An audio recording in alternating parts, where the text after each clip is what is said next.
Tonight we want to present the book by Vladimir Pistalo. He is our guest tonight, and we welcome him. Vladimir Pistalo has published 11 books in fiction, and this book about Tesla, his first book was translated into English. And this book won 2008 NIN Award, which is the biggest Serbian prestigious award in Serbia, and this book appears in 13 languages.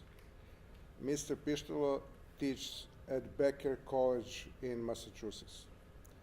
Let me say something about the book. Book was in the place of honor meet the great writers in Barnes and Nobles, right? And first edition of this book, which is Grey Wolf Press, his publisher, was sold out in 3 weeks. 3 months, guys. 3 months. It was 3 nice, months. but not that fast. 3 months. Yeah. Ah, okay. And what is interesting that this book is a high school textbook in Serbia, which is interesting. The parts of it were included, yes. Yeah. And can you tell us how happened that? And But I don't know actually how it's one of these things, you know, like that you remain forever child about. You know, when you're a kid, you don't know how the trams operate. They just go around. You know, I didn't think that the music on the radio, that somebody actually created it. I was thinking that it just happens by itself, the way the rain falls, you know, these things. So who and how chooses what is going to be a part of the textbook? I have no clue, but they decided it's kind of unusual, really, that the book existed only for 5 years. And the parts of that, I think it is the beginning part, the snowball, and some others were included in the textbooks. And of course, I was honored. I felt good about that, and that was the sign that the book. Okay, much of that certainly goes to my topic. My topic is one of the things that, and I want to thank you, Nenad, and the Tesla magazine that keep informing people about Tesla, and not just in our country, but in Canada, in America. But there was something about the book that really meant a lot to people. And that year, after it got the NIN Award, it got another award, which is really, it meant a lot to me. It was the book that was read the most in the libraries of Serbia. And why it meant a lot to me is because first, both my mother and my father were connected with libraries. My father was the director of the university library in Sarajevo, and my mother was actually working in the library when I was in her womb. And she didn't give exactly birth in the library. That would be an overstatement, but she left the library in order to go to the hospital. Back then, these were different times. She didn't even take a cab. She just went home, ate something, and caught a tram and went from that library. And I was kind of being formed among the books while she was working there. So why that award of the Serbian libraries was so important to me? Because any group of critics, which is usually 5 critics, I know something about that. I don't know how the textbooks are created, but I know that the literary awards could be given, and Tesla himself was rather suspicious about awards. He was criticizing, you know, even the Nobel Prize. He was saying that it is a group of people that might be prone to error, but the libraries, it is something that is really measurable. People go there and they offer their library card, and it is stamped, and it is really the number of these people who check the book out decides about that award. And why am I'm telling you all of this? Usually it was happening that the books that are the most read were kind of the books, how should I put it, popular, of lower quality. And the NIN Award was given to the books that were considered to be literature. And so the staff of the university library was kind of deciding to divorce these two things from each other, to give the award for the best book from the libraries to the book that is also valuable. That year, actually, these two things coincided. The book that got NIN Award was not some love story, whatever, that was popular. It was actually the book about Tesla. So that award is maybe even more important than the NIN Award. And then the life of the book continued. I don't know, me and my publisher, Nenad Stanković, we probably had 200 readings all across the region. And then when the book appeared in English, it kind of started a separate life of this book in English language. We had perhaps 10 readings, I didn't count them all, last year, 2 of them in Boston, 2 of them in New York City, 2 of them in Chicago, in Washington, D.C., 2 readings in the Library of Congress, all around New England, in my alma mater, University of New Hampshire. Charlie Simic, my friend, the famous Serbian-American poet, introduced the book. He also wrote the blurb for the book, and it was kind of a different crew. And at the end of each one of these conversations with the audience, I have an opportunity and the pleasure to actually answer the questions that people want to ask me. And that is kind of an important part to me, because different people ask you different questions. Serbian audience different than the American one. The people in the various places ask you different things. And apparently Tesla is an unusual subject. There is something about Tesla and the legend about Tesla and the myth of Tesla that exceeds just the field of science. There is some kinds of spiritual excitement that his unusual life and that his spirituality kind of evokes in people.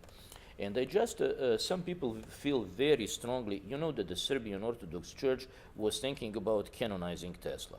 So some people think it is great, some people are very angry because they think it is really mixing apples and oranges. But what is important, it is very unusual that the church would even think about canonizing somebody whose favorite writer was Voltaire. And his father was a priest, and his entire life was kind of a negation of that. But there is something very spiritual and particular about this subject that I think keeps drawing attention to Tesla. And I keep telling my friends when we talk about that. I was in Banski Dvori in Banja Luka. I don't know, maybe some of you guys know what I'm talking about, a very, very wonderful building where the government things are happening, and it was packed. And one gentleman said, we lived through this terrible war, and this terrible war left the hole in our soul, and that hole was filled by Tesla. So for how many figures from the public life would anybody think about saying something like that? That means how much Tesla meant to so many people. And it was, sometimes people ask me whether it was a challenge, whether it was hard writing about Tesla, because so many people, it means so much to so many. And I would add, so many also know so much about Tesla. So it's a little bit, the challenges are numerous. Imagine like writing a biography of George Washington. Well, okay, maybe a better example would be the movie Lincoln that was just done a couple of years ago, because Abe Lincoln, unlike other politicians, and Tesla, unlike other scientists, he had such a stature and means so much to many people, and so many people know the story. So when you go into the details, and I'm not a physicist, I'm a writer, you have to tell the story accurately. And then you also have to say it originally, in an original way, unless why did you go into the effort to do that? Because there are perhaps 300 books about Tesla. There are it's probably 100 just in Serbia, and you have all kinds of people from Russian scientists to the American to the French who were writing. There is something about that story that is really electrifying, to use the pun. And then you write about that, and then you have to do it differently.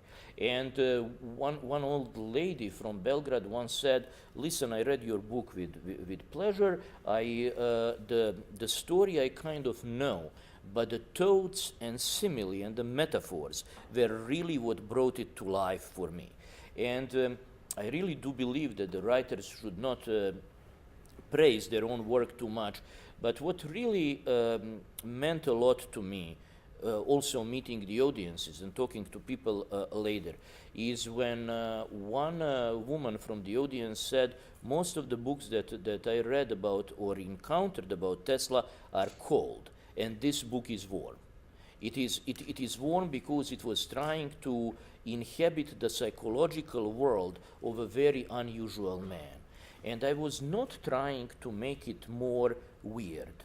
I was not trying to make it more, I don't know, there are all kinds of characters who love the spooky aspect or unexplainable of Tesla's life. And they would start talking about the CIA and extraterrestrials and all of that other stuff. And I was thinking that Tesla's life is such a genuine wonder that basically I was trying to tell the story that would be understandable, that would relate to people. And if you didn't know anything about Tesla's life, I think after reading my book, you would be informed about that, which was not my main. It was not my main intention. Keeping that sense of a man unlike any other was also important. But I wanted you to relate with him. I wanted you to kind of really live his life, to see the world through his own eyes. And if the book is warm, as they say, then I kind of succeeded that. In general, you have two types of people who think that people are basically similar and that they can understand each other through empathy. And there are people who think that people, as Dostoevsky said, another person's soul is impenetrable forest. Basically, we live beside each other, but not really with each other, and we don't really mix. I'm more prone to think that people could understand each other, and that is one of the roles of poetry and the art, kind of opening your eyes to different experiences, even the experiences of such an unusual man as Tesla was. And Tesla had many friends. The story is so interesting, so wide that you don't know where to start. Later I'm going to read some chapters from the novel, and I will give you some idea. So one of them was John Muir. And he's now, I think, even more iconic figure than he was at Tesla's time. Tesla knew Mark Twain, he knew two American presidents, he knew Lady Astor, he knew J.P. Morgan, he knew anybody who was anybody back then. But John Muir is kind of in his own category because he was the man who was insisting and struggling for the sustainability at a time when it was not so common. People at the end of the 19th century understood, and some of them were Tesla's friends, from the Century magazine, Robert Underwood Johnson and the others. They understood for the first time that the nature is not inexhaustible. And when you want to publish a thematic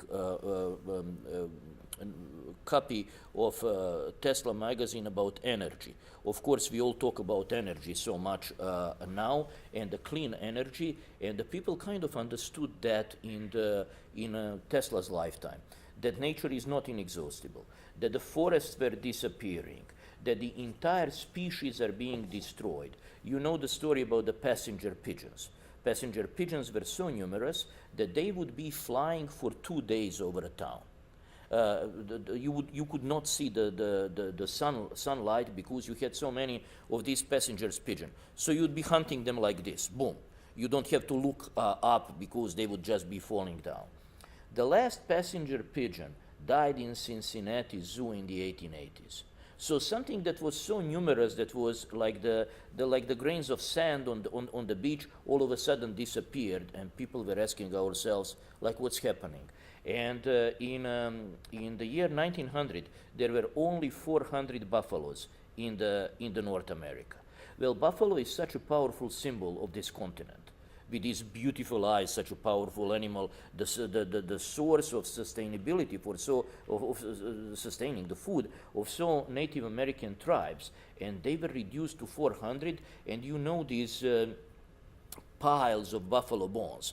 They are hills, but you can almost call them mountains. These photographs exist. So John Muir was one of the people who said we have to protect it, and Tesla also was insisting very much that magnetism and electricity are these forces that can do that.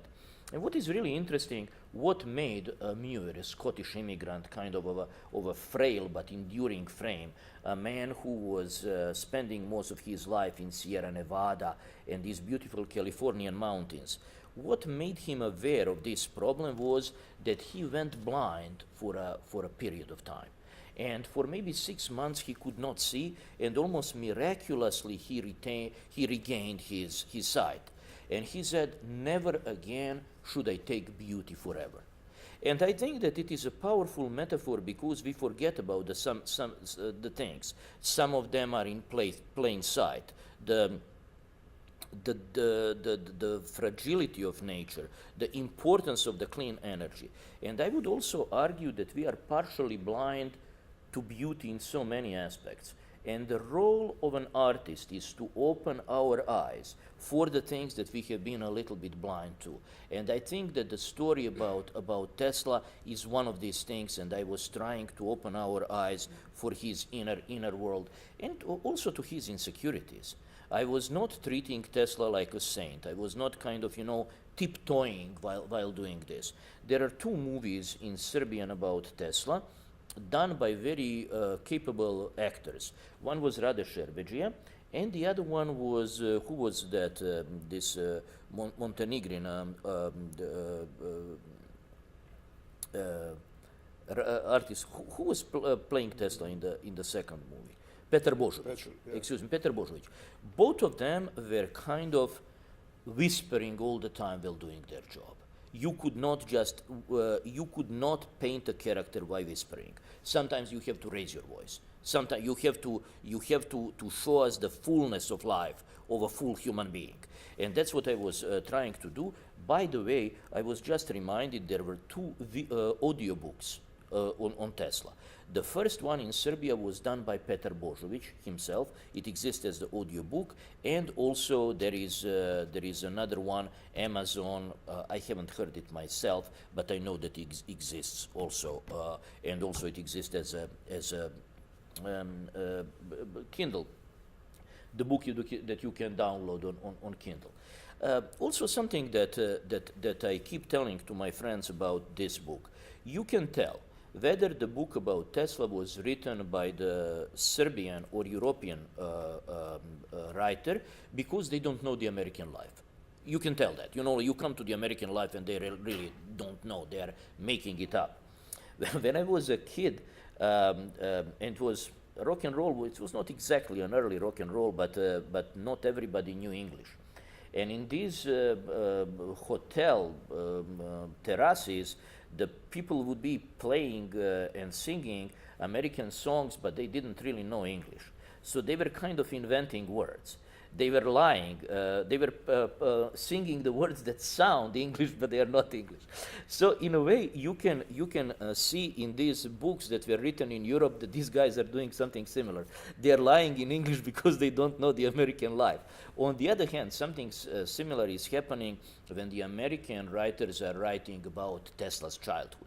You see that the guys are clueless. They are using the accurate names of the toponyms and stuff like that, but what inhabits that, like how you say something. I think that Maxim Gorky said, it is not always important what you say, but it is always important how you say it. There is a certain temperament, there is a certain flair and the feeling for life at the place. And I think that being an immigrant, and this is a book about immigrants, And I love when I have the immigrant audience because these are interesting people because they have two lives, at least two lives, immigrants do. And we don't always think about Tesla as an immigrant because he was such an unusual one. Maybe I will have a chapter to read about that. I marked some of them. Most of the people who came from the Balkans, whether they were, because that was my doctoral thesis, Serbian immigrants from 1880s until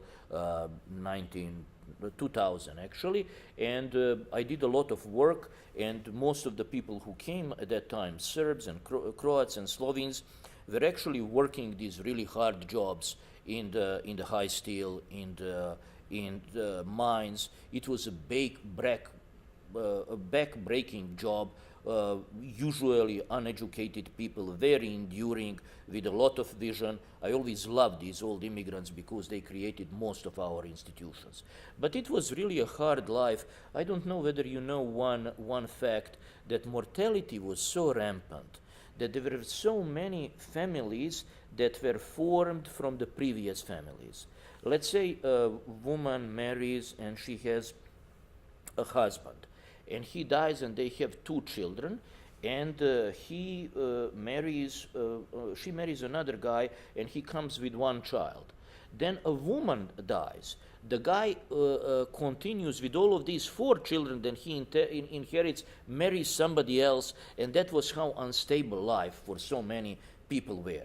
And now you have a Tesla who knew King Albert of Belgium, who was living in the top of the world, who was the part of the 400 most important people who could fit in the salon of Lady Astor, really rubbing shoulders with royalty. Very, very unusual, extremely educated man in every aspect. He was not like the engineers of today who are interested in their field. He really had that Renaissance education, and also a man of the world, very smooth talking, well read, a totally different story.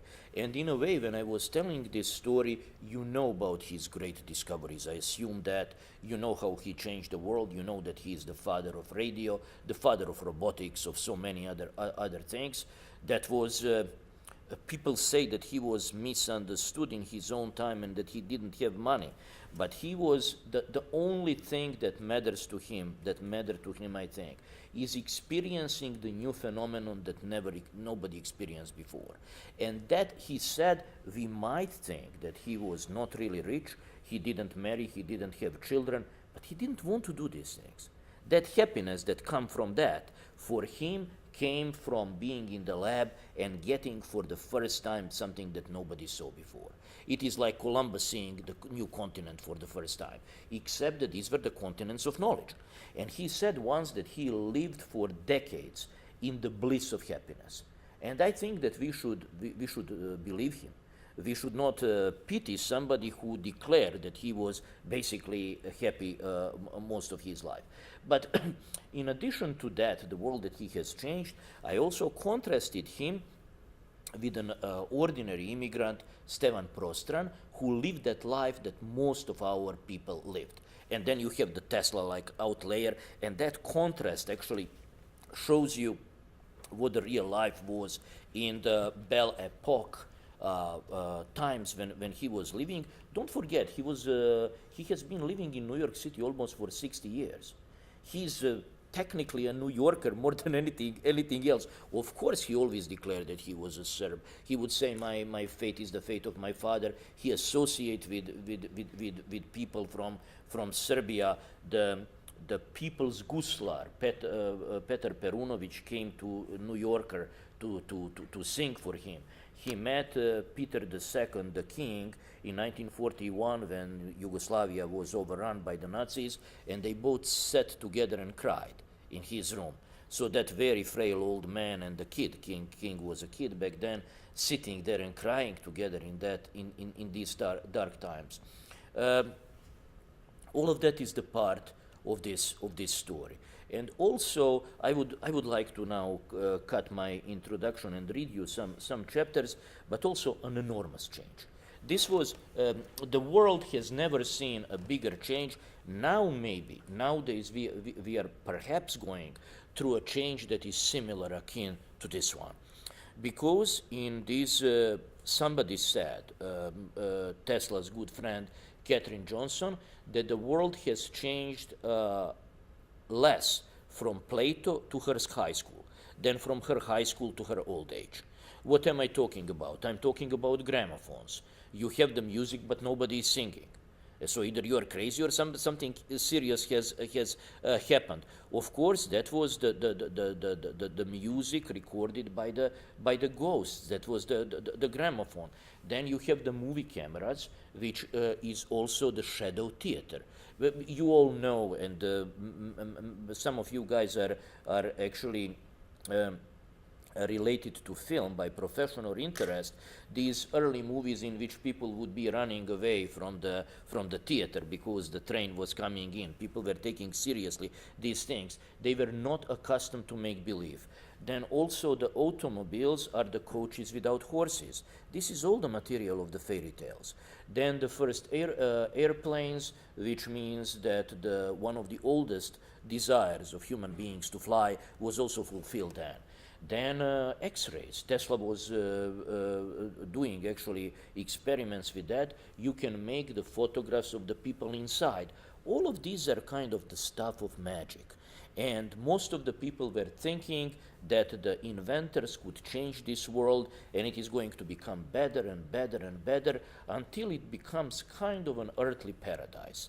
It's a little bit like communism, but achieved by different means. Not by ideology, but by the slow improvement of the people's lives. And so many people would come into Tesla's lab and ask him, what do we have in store for us? And they were always assuming that something that is in store is going to be better than the one before. They were thinking, and they actually could not but think, that the world of the future would be better than the world of the past. That was the mindset of Tesla's generation until World War I comes and World War II. And then you have the mass execution of the human beings, and you have a total war, and then you have the trenches of World War I and chemical weapons. If I remember correctly, you had these three types of gases. One of them choke you. Tear gas is a milder version of that. And the other ones make you mad. And the third one makes your skin boil as if you have leprosy or something like that. So people were doing that to the other people, Germans to the French, Austrians to the Serbs. And these people were thinking, many of them, that they were better than the war, that the war is the thing of the past. And then all of a sudden that wonderful dream that invention could lead only to the better things kind of evaporated. Sometimes I ask my students, guys, do you think that the world is going to be better later? Most of them think it wouldn't. That's the mindset, I think. This is not a serious research. I could not tell you about that. But my students are not as sure as people who visited Tesla's lab at the time. So the basic story you know. There was a man who did not need to sleep. He could sleep 2 hours or 4 hours, who never touched a woman because he got his thrill from that sense of newness in his lab. What we feel when we touch somebody's hand, that incomparable feeling, that was the touch of the invention in Tesla's life. And he was thinking that he could choose when he's going to die. He was thinking that he can control that as well. Toward the end of his life, he was eating so much that it was almost, he was drinking just Factor Actus. That's something that he invented based on vegetable juice, kind of vegetable smoothie. So it was whatever makes normal humans human, which means that a man is mortal, sexual, he has to eat, he has to sleep. Tesla was thinking that these are kind of optional things, not mandatory, that you can kind of decide, a very, very unusual human being in the scale above other human beings. He was a man, the only mortal who created lightning, and he was the only mortal, to my knowledge, who created earthquakes. So maybe I should read you two short episodes. One was about Tesla creating lightning in Colorado Springs, and the other one about Tesla creating earthquakes, and then we will see how we are with time, whether we continue or whether we go to our questions.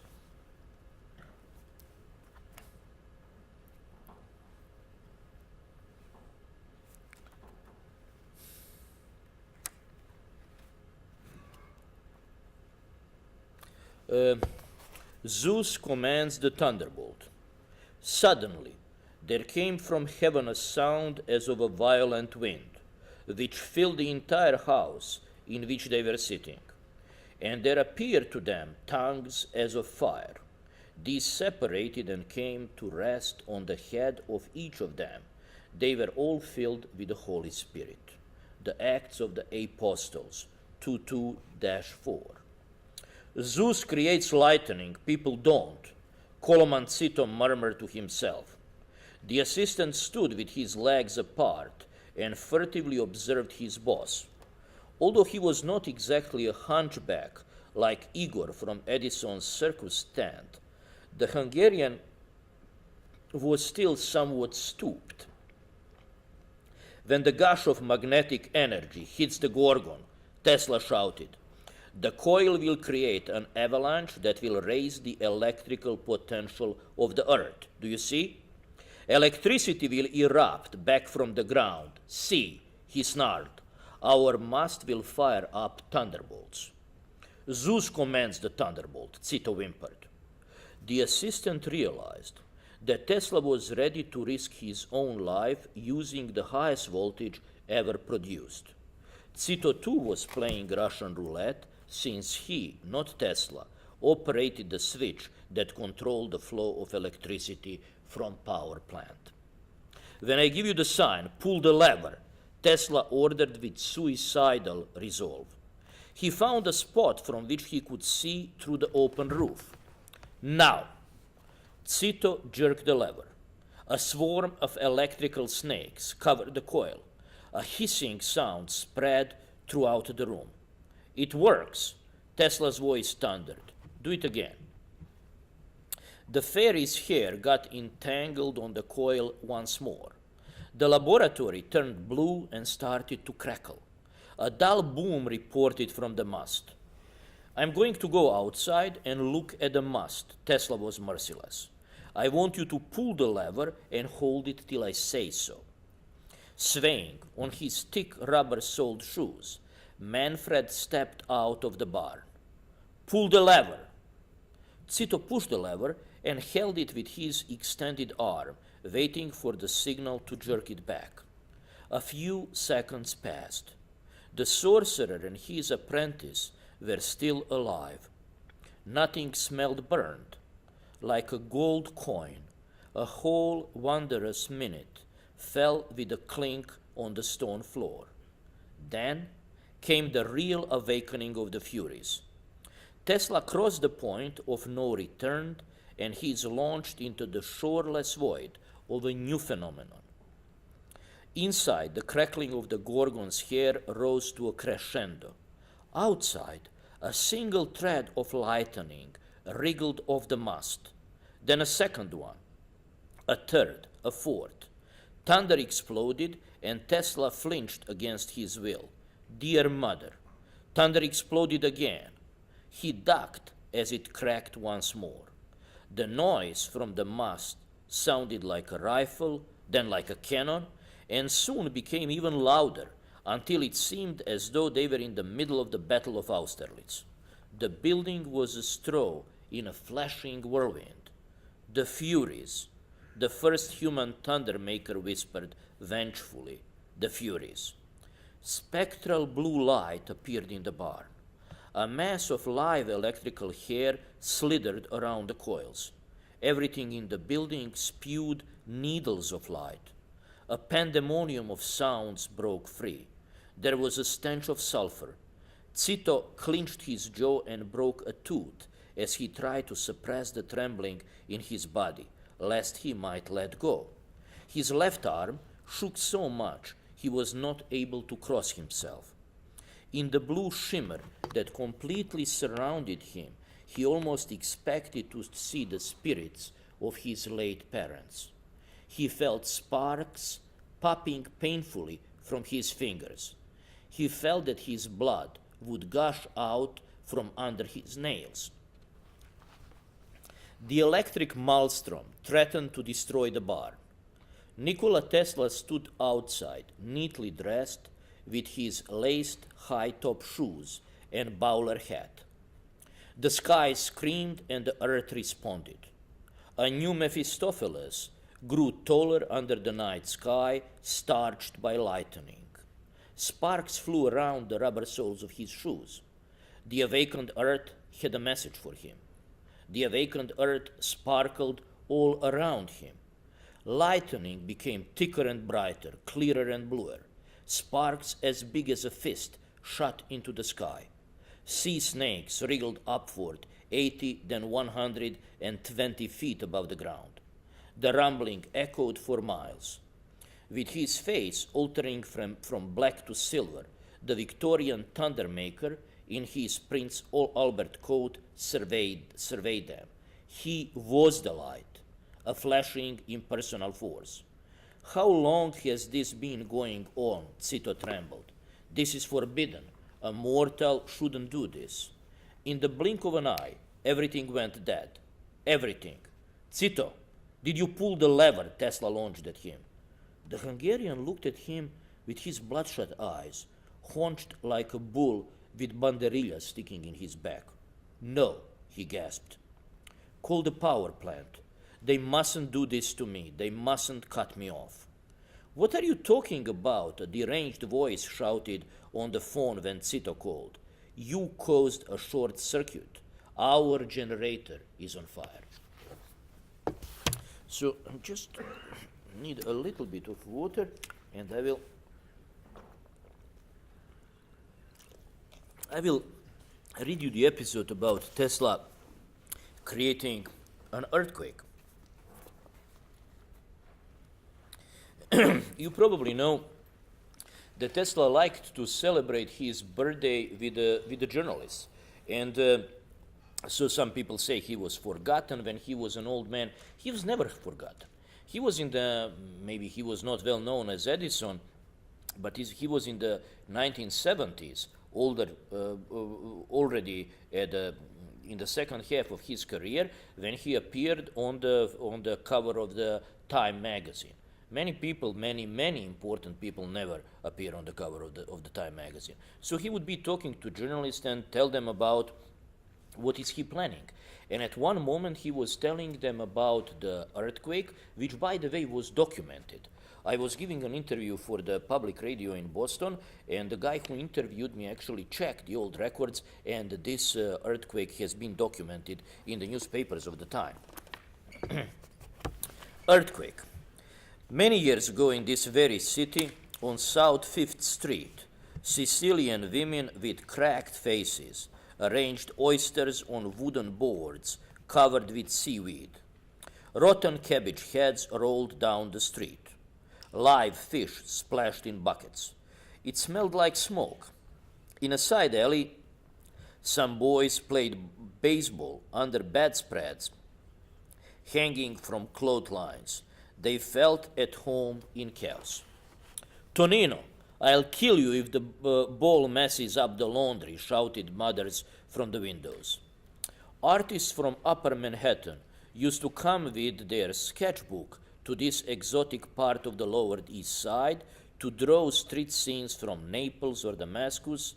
That day, on their way to Damascus, the artists felt the ground shift under their feet. The cobbled streets started to shake. The glass panes on the Panetteria Italiana rattled. In the bakehouse, a chair first jumped up and then, in 2 or 3 hops, limped to the side. Pots and pans started to shake. The head of a crystal chandelier swung sharply. Mysterious waves traveled through what Henry James would call tiny, vulgar streets. Earthquake, announced an enlightened voice from a window. Verily, verily, I say unto thee, even birds in flight were shaken. A young woman gave a shrill cry, like glass being cut. In a maelstrom of shouts, the cursing of carriage drivers merged with the wailing of pedestrians. Carmine Rocca hastily collected his wares. A large eggplant fell into the cobbled street. The buckets tipped over. The fish flopped in the dust. All of East Manhattan was shaking. The conductor of the L stopped the train. The voices went hoarse as they shouted, "Earthquake!" The two policemen ran left and right, not knowing where to go first. "Wait a minute," said the man from Taormina. "This isn't an earthquake. An earthquake stops after the first shock, but this is getting stronger. It must be that crazy scientist." Tesla chuckled at this point in the story. "He's going to kill us all. Let's kill him before he kills us." "Go upstairs quick," the people shouted. The helmet fell over the policeman's eyes. Stumbling, he rushed up my staircase. "Actually," said Nikola Tesla softly, "that morning I fastened a small oscillator on the bearing wall of my laboratory on South 5th Street. As new oscillations combined with the existing oscillations, they amplified and traveled to the foundations of the building. As the whole of Manhattan started to shake, my room was as quiet as an eye of a hurricane. Bam, bam, bam. The situation turned serious. Bam, bam, bam. The policemen were banging on my door. Tesla smiled slyly. I hit the oscillator with a hammer. I closed my eyes and sighed as everything quieted down completely. On that day, the entire Lower East Side was abuzz about the mysterious earthquake.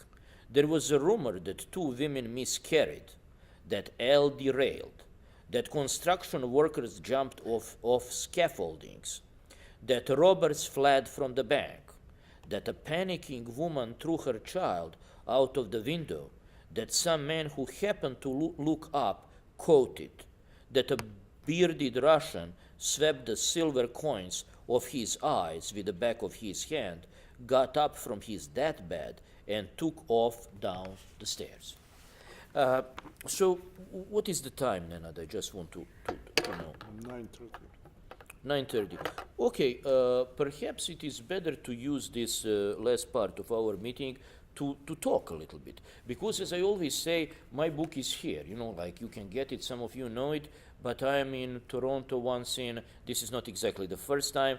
I was here with Nenad before in Serbica, but I'm not that often in Toronto, and maybe we can use this part of this reading to actually, I can use it to answer your questions, and you can ask me whatever you want about the life of the book, about Tesla, or whatever else.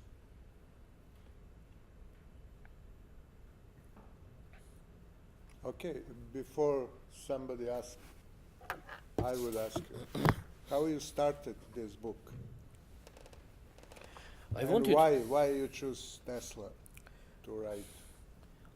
Even when I was a student, I was thinking that I should write, in some way, there was no good book about Tesla. Doing what I was using psychology and poetry, these two things, and humor, if you want. That's what makes any story and any more interesting. You had technical books about Tesla, but you didn't have the one that is really telling the story as a story. Because this is a novel, and many other things are biographies, or they are psychological studies. Even these are not that good, or they are about physics, and I wanted really to tell the story. Even when I was a student, I wanted to do it. I was thinking about that for so many years. And when I was thinking about that, I would start with images. I would not start with stories, and much of this, as you can see, is being told like a movie.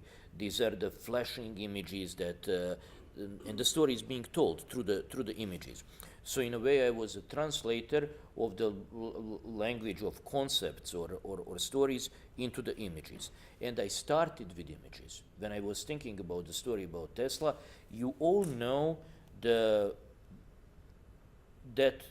image when Tesla is letting the high voltage currents through his own body. And There is actually, would you allow me just a short paragraph that illustrates that? And because I probably started with this image. If you were asking me like what, maybe it would actually make sense to read it. And then I will come back to our You conversation. should read 3, 6, or 9. Just 1 second, please. Will snap the-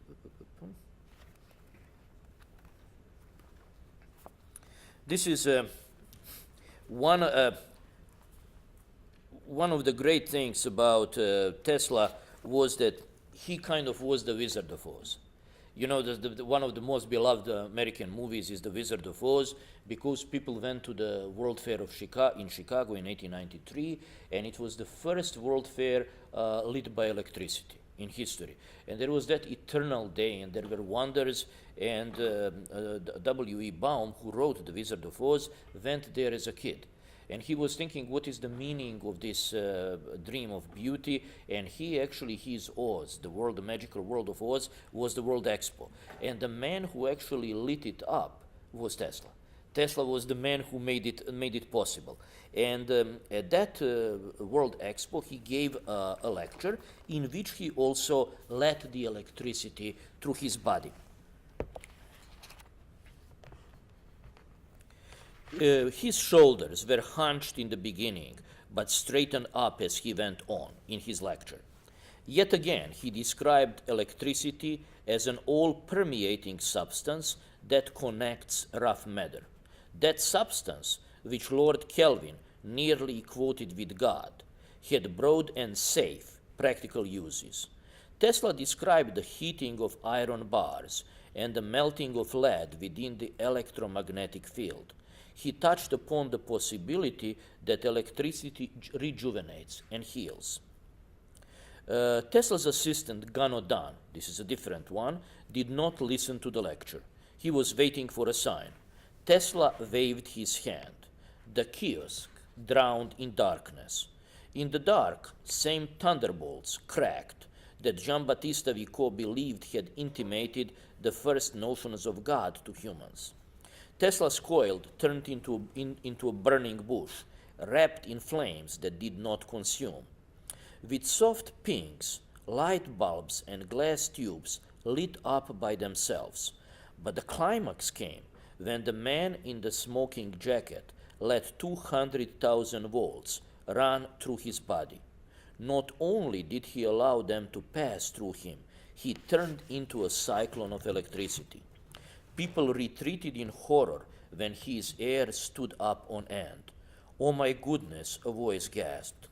Tesla's face would have become disfigured with triumph had he not had control over himself. Exhaustion turned into exaltation.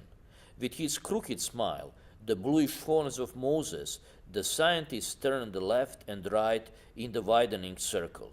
No one tried to touch him. His body and his clothes continued to emit a succession of fine halos.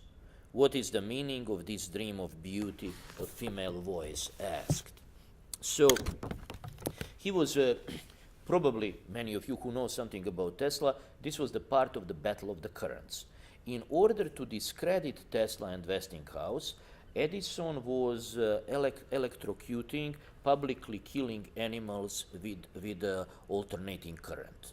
And at one moment he killed an elephant, but he would usually, street urchins would catch the street dogs, and then they would be Westinghoused, as Edison put it. And then through his connections, he also introduced the electric chair, which was based on the same system, which is really an abomination because Tesla was trying to give something to humankind, and it was then used to the instrument of that.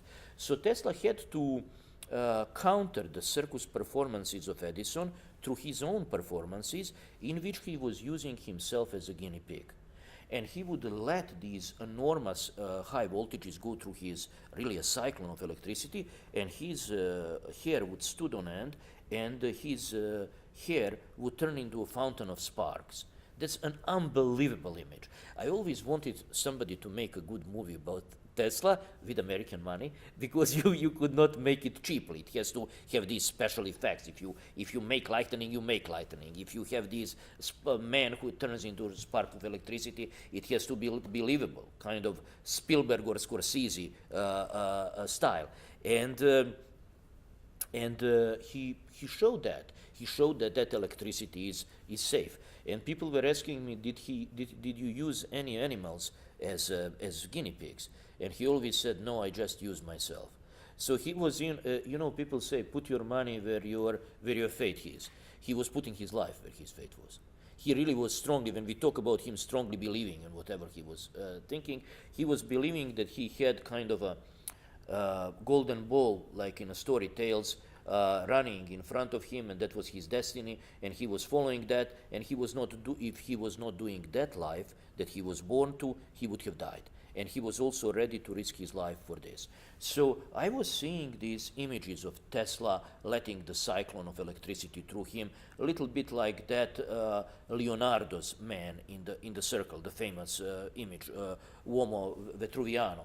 And I was seeing that man with that electricity which connects him kind of with the entire world.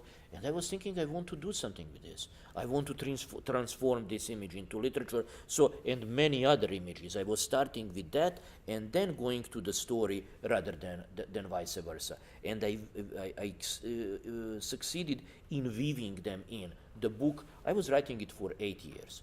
8 years in the morning, I would be reading anything I could get hold on about Tesla, and in the afternoon, I would be writing. And after 8 years, this book was completed. Then 2 other years of translation, but that's kind of a different story.